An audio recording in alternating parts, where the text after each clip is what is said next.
ত্রিকোণমিতি, যাকে আমরা ট্রাইগোনোমেট্রি নামেও চিনে থাকি, বাংলায় যার অর্থ হচ্ছে তিন কোণের পরিমাপ। আর ত্রিকোণমিতিকে যদি আমরা ডিভাইড করি তাহলে আমরা দুইটি অংশ পেয়ে থাকি, একটা হচ্ছে সমতলীয় ত্রিকোণমিতি আর একটা হচ্ছে গোলীয় ত্রিকোণমিতি।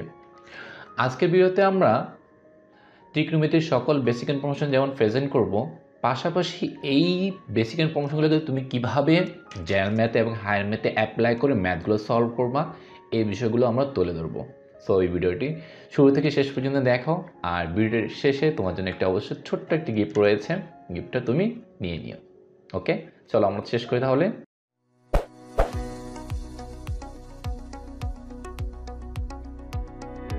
আমি যখন একটা বিষয় নিয়ে পড়তে যাই তখন অ্যাট ফার্স্ট আমার মনের মধ্যে একটাই কোশ্চেন জাগে যে এই বিষয়টা আমি আমার প্র্যাকটিক্যাল লাইফে কোথায় কখন কিভাবে ব্যবহার করতে পারবো, আদৌ কি ব্যবহার করতে পারবো না শুধু আমি টাইম পাস করে যাচ্ছি।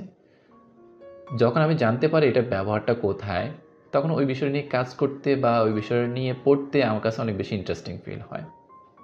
সেম রিয়াকশানটা আমি আমার আশেপাশে মানুষগুলোর মধ্যে আমি দেখতে পাই, আমার ফ্রেন্ড সার্কেল বলো এবং কি আমার স্টুডেন্ট বলো, সব ক্ষেত্রে আমি দেখতে পাই। ঠিক অনুরূপভাবে ত্রিকোণমিতির ব্যবহারটা তুমি যদি জানো, তোমার ক্ষেত্রে ত্রিকোণমিতির ম্যাথগুলো করতে অনেক বেশি মজা লাগবে আমি বিশ্বাস করি। ত্রিকোণমিতির ব্যবহার বিস্তর, এই বিস্তর আলোচনা যদি আমি করতে যাই তাহলে আমাদের ভিডিও অনেক বড় হয়ে যাবে, যার জন্য ত্রিকোণমিতির ব্যবহারগুলো আমরা আমাদের ওয়েবসাইটে প্রেজেন্ট করেছি। তুমি আমাদের ওয়েবসাইটে ক্লিক করে ওখান থেকে ত্রিকোণমিতির সকল ব্যবহার সম্পর্কে জানতে পারবা। তো আমরা এই ভিডিওতে জাস্ট একটা আমরা দেখাচ্ছি যেটা ব্যবহারটা কোথায়, কীভাবে এটাকে আমরা ইউজ করতে পারবো। যেমন আমরা এই গাছটিকে যদি না দৌড়ে, মানে এটা গোড়া থেকে ধরে একদম আগা পর্যন্ত, মানে একদম শুরু থেকে ধরে শেষ পর্যন্ত যদি এটা লম্বায় কতটুকু বড় এটা যদি মাপতে যাই, পিতা দিয়ে তো একটা গাছকে পরিমাপ করা সম্ভব না যতক্ষণ পর্যন্ত গাছটা না কাটি, তাই না? সো গাছটাকে না কেটে যেমনভাবে দাঁড়িয়ে আছে ঠিক ওইভাবে কীভাবে গাছের উচ্চতা নির্ণয় করতে পারি? সিম্পলি আমরা আমাদের এটাকে যদি আমরা ত্রিকোণমিতি অ্যাপ্লাই করি তাহলে অনেক সহজে নির্ণয় করতে পারি। যেমন এই গাছটাকে যদি আমরা একটা ত্রিভুজের সাথে কম্পেয়ার করি তাহলে আমরা দেখতে পাচ্ছি এখানে যে আমাদের এই গাছটির গোড়া থেকে আগা পর্যন্ত এটাকে আমরা উচ্চতা ধরে নিলাম বা বিপরীত বাহু ধরে নিলাম।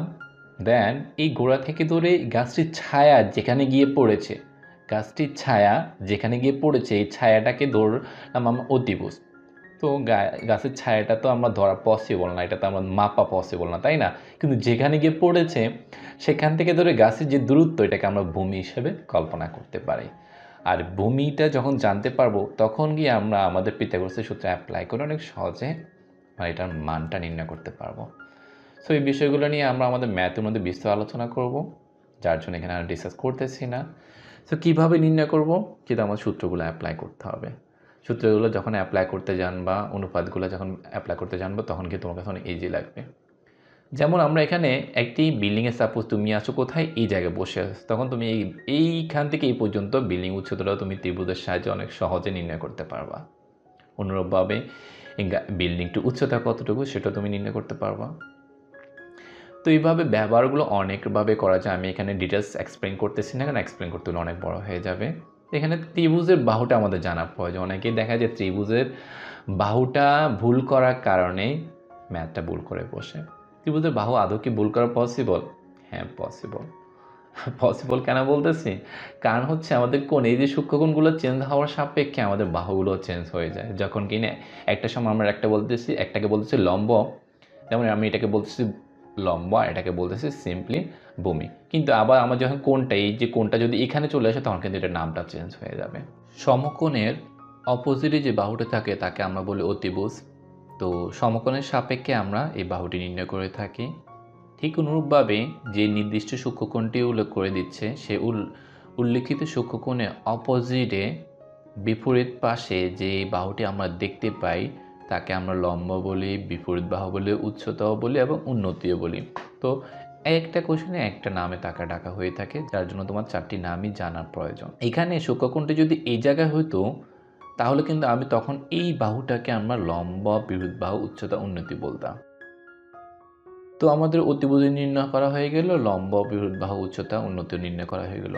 অপর একটি বাহু আছে যাকে কিনা আমরা বলতেছি ভূমি বা সন্নিহিত বাহু। এই বাহুটিকে আমরা আরেকভাবে নির্ণয় করতে পারি, সেটা হচ্ছে যে উল্লেখিত সূক্ষ্মকোণটি দেওয়া আছে, এই উল্লেখিত সূক্ষ্মকোণের সাথে যে বাহুটি বড় তাকে আমরা অতিভুজ বলি, যেটি ছোট তাকে আমরা ভূমি হিসেবে বা সন্নিহিত বাহু হিসেবে উল্লেখ করে থাকি। এর পরবর্তীতে এখানে তোমাদের জন্য 4টি ত্রিভুজ উল্লেখ করলাম। এই 4টি ত্রিভুজটা বাহু কোনটির কোন বাহু তুমি নির্ণয় করো, নির্ণয় করে কমেন্ট বক্সে জানাও, এরপরে আমার আনসারের সাথে মিলাও। সো তুমি যদি এগুলো আনসারটা জেনে থাকো বা নির্ণয় করে ফেলো, তাহলে আমার এখানে যে আনসারগুলো দেওয়া আছে এগুলোর সাথে কম্পেয়ার করো। আমি এই জন্য এখানে ডিসকাস করতেছি না, কারণ তুমি যদি এগুলো নির্ণয় করতে পারো পারফেক্টলি, তার মানে তুমি ত্রিভুজের বাহু নির্ণয় আর তোমার ভুল হবে না। ত্রিকোণমিতিক মানসমূহ sin θ সমান 0, হাফ, 1/√2, √3/2, 1, যেটা কিনা আমরা sin 0 ডিগ্রি মান 0, sin 30 ডিগ্রি মান হাফ, sin 45 ডিগ্রি মান হচ্ছে 1/√2 বা sin 60 ডিগ্রি মান হচ্ছে √3/2, sin 90 ডিগ্রি মান হচ্ছে 1। আবার কাউকে দেখতে পাওয়া যায় যে ক্যালকুলেটরের সাহায্যে সে মানগুলো মুখস্থ করে রাখে। আবার অনেক ক্ষেত্রে অনেকেই মুখস্থ করার জন্য অনুপাতগুলোকে অ্যাপ্লাই করে থাকে। তো এই সকল স্টাইল বা মুখস্থ করার যে মেথডগুলো মনে রাখার জন্য, এগুলোর মধ্যে সবচেয়ে বেস্ট যেটা আমার কাছে মনে হয় সেটা হচ্ছে sin θ সমান 0, হাফ, 1/√2, √3/2, 1। কেন এটা? কারণ দেখো সবগুলোর ক্ষেত্রে 0 ডিগ্রি, তারপর 30 ডিগ্রি, 45 ডিগ্রি, 60 ডিগ্রি, 90 ডিগ্রি, মানে সিএলটা সবার ক্ষেত্রে সেম। সাইনের ক্ষেত্রে যেমন, ট্যানের ক্ষেত্রেও তেমন, সেকের ক্ষেত্রেও তেমন।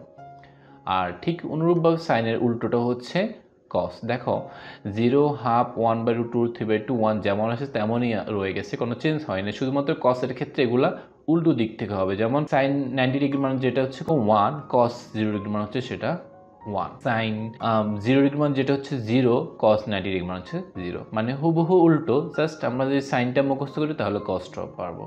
তো এই জন্য আমি সাজেস্ট করে দিই শর্ট ফর্মটা, ক্যালকুলেটর বা অনুপাতগুলা বা আদার্স আর একটা টিক্স আছে, এই টিক্সগুলো থেকে সবচেয়ে বেস্ট হচ্ছে এটা মুখস্থ করে ফেলা। সাইন থিটা সমান 0, হাফ, 1/2, √3/2, 1। এই যে আমি যেভাবে মুখে বললাম জড়তা আমার একদমই নেই, ঠিক এইভাবে তোমারও থাকতে পারবে না। যদি এটা তোমার জড়তা না থাকে তাহলে তুমি যে কোনো জায়গায় এটাকে অ্যাপ্লাই করতে পারবা।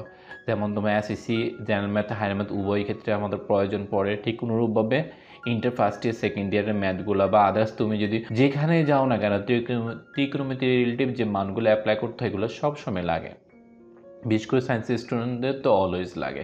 তো যার জন্য বেস্ট অপশন হচ্ছে সাইন থিটা সমান 0, হাফ, 1/2, √3/2, 1 এভাবে এটাকে মুখস্থ করে ফেলা। আর সাইন এটা তুমি যদি পারো তাহলে তুমি কসটাও পারবা। সাইনটা যে পারে সে সবগুলাই নির্ণয় করতে পারে, অনুপাত দিয়ে হোক বা সূত্রে অ্যাপ্লাই করে হোক, যে বা ক্যালকুলেটরে অ্যাপ্লাই করে হোক, যে কোনোভাবে তুমি এটা ইউজ করতে পারবা।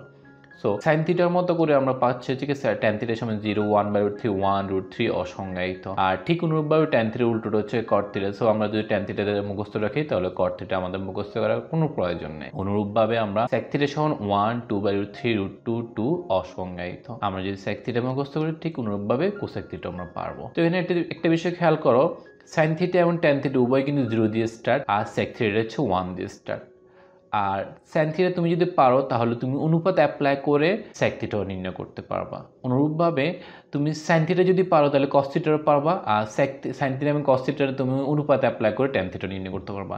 সো অনুপাত এবং ক্যালকুলেটর এবং শর্টকাট আদার্স যে ট্রিক্সগুলো আছে সেগুলো অ্যাপ্লাই না করে জাস্ট সাইন থিটার এই মানটা ট্যান থিটা এবং সেক থিটা, অর্থাৎ সাইন থিটা সমান 0, হাফ, 1/2, √3/2, 1, তারপর হচ্ছে কি ট্যান থিটা সমান 0, 1/2, 1, √3 অসংজ্ঞায়িত, সেক থিটা সমান 1, 2/3, √2 অসংজ্ঞায়িত। এইভাবে এটাকে মুখস্থ রাখাটাই বেস্ট। তাহলে তুমি যে কোনো ক্ষেত্রে তুমি অনেক ফাস্ট, এমসিকিউর ক্ষেত্রে হোক, সৃজনশীলের ক্ষেত্রে হোক, প্র্যাকটিক্যাল এক্সামের ক্ষেত্রে হোক, যে কোনো জায়গায় তুমি অনেক ফাস্ট আনসার করতে পারবা যদি এভাবে এটাকে মুখস্থ রাখো। আদার্স টিক্সগুলো অ্যাপ্লাই করা থেকে এটাই বেস্ট আমার কাছে মনে হয়, এই জন্য আমি এটাকেই সাজেস্ট করে থাকি। এরপর হচ্ছে আমাদের কোয়াড্রেন্ট। কোয়াড্রেন্ট অর্থাৎ হচ্ছে চতুর্ভাগ। যেমন এখান থেকে 0 ডিগ্রি, 90 ডিগ্রি, 180 ডিগ্রি, 270 ডিগ্রি, দেন 360 ডিগ্রি। এই যে এটাকে আমরা কিভাবে বললাম, এটা কিন্তু আমরা ঘূর্ণায়মান একটা বৃত্তের মতো। এই যে বৃত্তের এই অংশটা হচ্ছে 90 ডিগ্রি, এটাও 90 ডিগ্রি, এটাও 90 ডিগ্রি এবং এটাও 90 ডিগ্রি। সো এই 90 ডিগ্রি, চারটা 90 ডিগ্রি আমরা পাচ্ছি কি একটা বৃত্ত। তো প্রথম অংশটা আমরা প্রথম চতুর্ভাগ, দ্বিতীয়টাকে দ্বিতীয় চতুর্ভাগ, তৃতীয়টাকে তৃতীয় চতুর্ভাগ এবং চতুর্থটাকে চতুর্থ চতুর্ভাগ আমরা বলে থাকি। এরপরে কোয়াড্রেন্টের এই যে প্রথম চতুর্ভাগে অল পজিটিভ, সবার জন্য এটা পজিটিভ। আর এই গড়টা হচ্ছে সাইন থিটা কোসেক থিটার, এই গড়টা হচ্ছে ট্যান থিটা কট থিটার গড়, আর এটা হচ্ছে সেক থিটা কস থিটার গড়। এটা নির্ধারিত। নির্ধারিত কেন? আমরা সামনে গিয়ে রুলসগুলো বা কীভাবে অ্যাপ্লাই করতে হয় এই বিষয়গুলো নিয়ে কথা বলবো। চলো সামনে দিয়ে আগে যাই। এখানে যে পরিবর্তন, আমাদের মাঝে মাঝে পরিবর্তনের যে রুলসটা অ্যাপ্লাই করতে গেলে আমাদের সাইনটা পরিবর্তন করে কসটা করে থাকি, এবং কোসেক পরিবর্তন করে স্যাক করে থাকি, বা স্যাক পরিবর্তন করে কোসেক ইউজ করে থাকি, অনুরূপভাবে ট্যান থিটা ইউজ করে পরিবর্তন করে কট থিটা ইউজ করে থাকি। এই যে রুলসগুলো, এই রুলসগুলো হচ্ছে আমাদের থিটার মান 90 বিজুট গণিত হলে অনুপাত সমূহ পরিবর্তন ঘটবে, এবং নিজ চতুর্ভাগের অবস্থান করলে, অর্থাৎ নিজ চতুর্ভাগের মধ্যে অবস্থান করলে ধনাত্মক হবে, কিন্তু নিজ চতুর্ভাগের বাইরে অবস্থান করলে ঋণাত্মক হবে। এই দুইটি রুলসের জন্য মূলত আমরা কোঅর্ডিনেট এই পরিবর্তনটা এবং এই যে ঘরগুলা যে সাইন থিটা এবং কোসেক থিটার গড় বা কস থিটা সেক থিটার গড়গুলো নির্ধারণ করেছি এই দুটো রুলস অ্যাপ্লাই করার জন্য। চলো আমরা কয়েকটা এক্সাম্পল দেখে নিই এগুলো কীভাবে অ্যাপ্লাই করতে হয়। যেমন সাইন 300 ডিগ্রি সমান, আমরা এটাকে যদি 300কে ডিভাইড করি তাহলে পাচ্ছি 270 ডিগ্রি প্লাস 30 ডিগ্রি। আমরা মানে 90-এর গুণিতক আকারে এটাকে প্রেজেন্ট করেছি। তো 370 ডিগ্রি আমরা যদি এখানে গুণ না মানে এখানে ঘুরে নিই, তাহলে এখান থেকে গুড়ের 90 ডিগ্রি, 180 ডিগ্রি, 270 ডিগ্রি, এরপর কি প্লাস 30 ডিগ্রি, তাই না? তার মানে এই ঘরে অবস্থান করতেছে সাইন 300 ডিগ্রি এই ঘরে অবস্থান করতেছে, অথচ সাইন এটার ঘর না, সাইন এই ঘরটা হচ্ছে এটা। সো নিজ ঘরের বাইরে অবস্থান করলে কি হবে? আমরা এখানে কিন্তু বলেছি যে নিজ চতুর্ভাগের মধ্যে অবস্থান করলে ধনাত্মক হবে। যেহেতু এখানে আমরা দেখি যে সাইন 300 ডিগ্রি নিজ চতুর্ভাগের বাইরে অবস্থান করতেছে, তাহলে কি হবে? ঋণাত্মক হবে। এই জন্য আমরা এখানে ঋণাত্মক দিলাম। দেন 270 ডিগ্রিকে আমি যদি 90 দ্বারা ডিভাইড করি, আমরা বলছি 90 বিজুট গুণিতক, 90 দ্বারা যদি 270কে ভাগ করি তাহলে পাচ্ছি কত? 3। সো এই যে 3টা পেলাম এটা হচ্ছে বিজোট। বিজোট হওয়ার কারণে সাইনটা পরিবর্তন করবে। সাইন পরিবর্তন হলে কি ঘটে? আমরা এখানে দেখতে পাচ্ছি সাইন পরিবর্তন হলে কস হয়, যার জন্য আমি সাইনের যে পরিবর্তন নাকি কস বসালাম। আর এই যে 30 ডিগ্রি ছিল 30 ডিগ্রি বসিয়ে দিলাম। 270-এর জন্য আমরা এটা পরিবর্তন ঘটে গেছে, যার জন্য 270 ডিগ্রি আমরা এখানে অ্যাপ্লাই করি না বা বসাই না, কারণ তার জন্য তো পরিবর্তন ঘটেছে, তাই না? যার জন্য এটাকে আর বসানো লাগে না। আর এই 330 ডিগ্রি যেটা ছিল এটা বসাই দিয়েছি। এখন আমরা জানি যে cos 30 ডিগ্রি মান হচ্ছে √3/2। ওই যে একটু আগে মানগুলো পড়লাম, দেখা গেল তুমি যদি মুখস্থ না পারো তাহলে কিন্তু এখানে অ্যাপ্লাই করতে পারো না, যার জন্য এগুলো মুখস্থ থাকতে হবে, অবশ্যই মুখস্থ রাখবা। সো cos 30 ডিগ্রি মান হচ্ছে কি √3/2। আমরা সিম্পলি এটা মানটা বসাই দিলাম। চলো আমরা আর দু একটা এক্সাম্পল দেখে নিই। সেকেন্ড এক্সাম্পলটা দেখাও cot 300 দিকে। ঠিক অনুরূপভাবে এখান থেকে 300 ডিগ্রি আমি একইটা অ্যাপ্লাই করতে এই জন্য যেন গড়টা তুমি নির্ধারণ করতে পারো। 300 ডিগ্রি হলে কত? 90 degree plus 80 degree plus 270 degree then plus 30 degree, তার মানে এই গড়। মানে কট 300 ডিগ্রি হচ্ছে এই গড়ে। এটা কিন্তু কটের ঘর নয়, কটের ঘরটা হচ্ছে এটা 180 থেকে 270, মানে 180 থেকে 270-এর মাঝখানে হচ্ছে কটের ঘর। যেহেতু নিজ ঘরের বাইরে অবস্থান করতেছে, নিজ ঘরের বাইরে বলতে এটা কিন্তু সবার জন্য পজিটিভ, মানে 90 থেকে 0-এর মধ্যে এটা হচ্ছে সবার জন্য পজিটিভ। এছাড়া অন্য ঘরগুলো মানে নিজ ঘর এবং অল পজিটিভ ছাড়া অন্য যে কোনো ঘরে যদি বসে মানটা, তাহলে এটা ঋণাত্মক হবে। যেহেতু কটের ঘরের বাইরে অবস্থান করতেছে, তাহলে এটা কী হবে? ঋণাত্মক হবে, যার জন্য এখানে আমরা মাইনাস দিয়েছি, মানে সেকেন্ড রুলসটা আমরা ফার্স্টে অ্যাপ্লাই করেছি। এরপরে cot 300-কে আমরা 90 গুণিতক আকারে যদি ভাঙায় লিখি তাহলে পাচ্ছি 270 ডিগ্রি প্লাস 30 ডিগ্রি। 270-কে যদি আমি 90 দ্বারা ভাগ করি তাহলে কি পাচ্ছি? 3 পাচ্ছি। 3টা কি? বিজোড় গুণিতক। জোড় গুণিতক হলে কিন্তু পরিবর্তন ঘটতো না, যেহেতু বিজোড় গুণিতক। 1 নম্বর বলছে কি বলছে? থিটা এর মান 90-এর বিজোড় গুণিতক হলে অনুপাত সমূহ পরিবর্তন ঘটবে। এই যে 270 এটাকে যদি 90 দ্বারা ভাগ করি তাহলে পাচ্ছি 3, আর 3টা বিজোড় গুণিতক হওয়ায় কটটা পরিবর্তন হয় কি হবে? ট্যান হবে। এই যে আমরা এখানে দেখতে পাচ্ছি কট পরিবর্তন হলে ট্যান হয়, আমার ট্যান পরিবর্তন হলে কট হয়। যেহেতু এখানে কট আছে, কটটা পরিবর্তন হয়ে ট্যান হয়ে গেছে। দেন বাকি অবস্থা 30 ডিগ্রি ছিল, এটা বসে গেছে। 270 ডিগ্রির জন্য যেহেতু পরিবর্তন করছে, ওটা আমরা আর এটা ইউজ করব না বা বসাবো না, এটাকে বাদ দিয়ে দেব। দেন আমরা পাচ্ছি কি tan 30 ডিগ্রি। আমরা জানি tan 30 ডিগ্রি মানে হচ্ছে 1/√3, সো 1/√3 বসে দিলাম, আমরা মাইনাসের মাইনাসটা বসে গেল। সো cot 300 ডিগ্রির মান আমরা কি পেয়েছি? -1/√3। ঠিক অনুরূপ এখানে আমরা পেয়েছি sin 300 ডিগ্রি মান হচ্ছে পেয়েছি -√3/2। এরপর চলো আমরা থার্ড একটা এক্সাম্পল দেখে নিই। এটা হচ্ছে কি cos 945 ডিগ্রি। এটা একটু বড় দেখে নিয়েছি যেন তুমি বুঝতে পারো। তো 945 ডিগ্রি আমরা 90 এর গুণিতক আকারে যদি ভাঙায় লিখি তাহলে পাচ্ছি কত 900 প্লাস 45।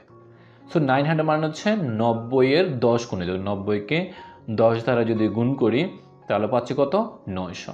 তো 90 মানে কয় গড় 10 গড়, মানে 10 গড় কীভাবে হবে আমরা এখানে কাউন্ট করে থাকি 1 গড় 2 গড় 3 গড় 4 গড় 5 গড় 6 গড় 7 গড় 8 গড়। সো আমি এখানে এটাকে প্রেজেন্ট করেছি যে এখানে থেকে যদি স্টার্ট করে এবার ঘুরতে ঘুরতে 10 গড়ে গিয়ে এখানে আসে। এখান থেকে 1 গড় 2 গড় 3 গড় এভাবে যদি ঘুরতে থাকি বা 90 এর গুণিতক 90, 180 ডিগ্রি, 270 ডিগ্রি, 360 ডিগ্রি, এরপরে এভাবে করে যদি আমরা এভাবে কাউন্ট করতে থাকি তাহলে 945 ডিগ্রি এই ঘরে এসে থেমে যায়। সো এটা কিন্তু কসের গড় না, এটা হচ্ছে ট্যান এবং কটের গড়। যেহেতু সে অন্যের ঘরে বসতেছে সো সেকেন্ড রুল অনুযায়ী এখানে মাইনাস হবে, সেই জন্য আমরা মাইনাস বসিয়েছি। আর 90 দ্বারা যদি আমরা 900কে ভাগ করি তাহলে পাচ্ছি কত 10। তো 10টা কি জোট না বিজোট? অবশ্যই জোট গুণিতক। আমরা জানি যে বিজোট গুণিতক হলে পরিবর্তন করবে, জোট গুণিতক হলে পরিবর্তন ঘটবে না, যার জন্য কিন্তু কসটা কসের হয়ে গেছে। কসটা কিন্তু পরিবর্তন করি না, আমরা কিন্তু জানি কসকে পরিবর্তন করলে সাইন হয়, কিন্তু এখানে পরিবর্তন করি না। এই জন্য 900কে 90 দ্বারা ভাগ করলে পাচ্ছি 10, 10টা জোট গুণিতক, যার জন্য আমরা পরিবর্তন করি নাই। সো ফার্স্ট রুলস অনুসারে এটা পরিবর্তন হয় নাই, কসটা কসই রয়ে গেছে। এরপর অপোজিট 45 ডিগ্রি ছিল 45 বসাই দিয়েছি, মাইনাসটা বসে গেছে। আমরা জানি কস 45 ডিগ্রি মানে হচ্ছে 1/√2। সো আমরা কস 945 ডিগ্রি মান পেয়েছি কত -1/√2। আশা করি তুমি এই রুলস দুইটা ধরতে পেরেছো বা বুঝতে পেরেছো। আর এই রুলসগুলো অবশ্যই মুখস্থ রাখতে হবে। অবশ্যই কখনো আমাদের এমসিকিউতে এই রুলসগুলো কখনো জানতে চায় না, কিন্তু এই ধরনের ম্যাথগুলো আমাদের এসে থাকে এমসিকিউতে বা সৃজনশীল এসে থাকে 2 মার্কের বা অনেক ক্ষেত্রে আমাদের 4 মার্কের কোশ্চেনের ক্ষেত্রেও আমাদের প্রয়োজন পড়ে, যার জন্য রুলস দুইটা অবশ্যই মুখস্থ রাখতে হবে, পরিবর্তনটা জানা থাকতে হবে এবং কোঅর্ডিনেটের কোনটার কোন ঘর নির্ধারিত এই বিষয়টাই জানা থাকতে হবে। এই 4টা বিষয় অবশ্যই মুখস্থ রাখতে হবে। এই হচ্ছে আমাদের কোঅর্ডিনেটের কাজ, এখানে শেষ। আর কোঅর্ডিনেট সম্পর্কিত আমাদের যে ম্যাথগুলো আছে সেগুলো আমরা হায়ার ম্যাথে যে ম্যাথগুলো বলবো তো ওখানে আমরা বিস্তারিত কথা বলবো এগুলো নিয়ে, আরও অনেকগুলো এক্সাম্পল বা অনেকগুলো উদাহরণ ওই বিষয় যখন হায়ার ম্যাথে ম্যাথগুলো করবো, যেমন 8.2 এবং 8.3 ম্যাথগুলো করবো তখন ওটা নিয়ে বিস্তারিত কথা বলবো।